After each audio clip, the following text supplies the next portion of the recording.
Well, I am here on a Monday morning with Tracey Alder, who is a counsellor, specialises in trauma counselling, actually. And I thought for this week's newsletter, which will be out on Friday, with important questions that need answers, I'd talk to Tracey because, there's been a lot going on in Australia over the last week. In fact, last Tuesday was World Mental Health Day, so sort of raising awareness towards mental health issues.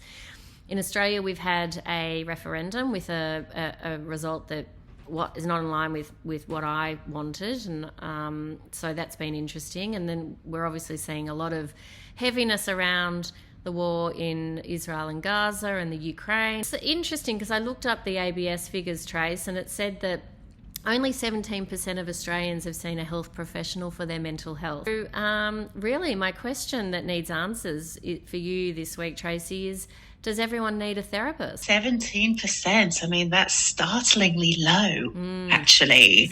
And if you think about if only 17% of the Australian population went to see a doctor for a physical complaint, we'd be up in arms and thinking, what's wrong? What are the barriers that are stopping people seeking medical attention?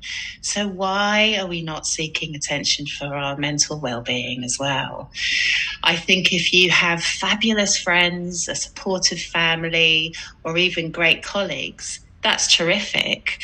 But they may not necessarily be trained in current mental health strategies and up to date in all the theories and frameworks out there. And whilst they may be good listeners and sort of cheering you on, I think there's something quite unique in having a therapist that is entirely for you, hearing you, seeing you, attuning to you, helping you find strategies for yourself that often family members and friends can't actually do. So even if you've got all the supports in the world, then you still might be missing out on something quite important. Is it that, what's the word when you're not involved in someone? You see things from an objective point of view, isn't it? That's a menopausal moment, everybody.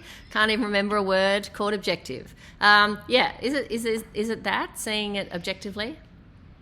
Absolutely. I mean, there is zero judgment from therapists, and often we will be able to see things from a completely different perspective that you can't. And that's often one of the great benefits, is saying, well, what about from this angle? We all have blind spots, every single one of us, and a good therapist will be able to see that and then help you maneuver around and go, what about this? So that's one bonus, of course, but it's the settling of the nervous system when you've got co-regulation, you've got someone looking at you, supporting you, listening to you. That in times of stress in which we're all in right now, I think that settling feeling is priceless.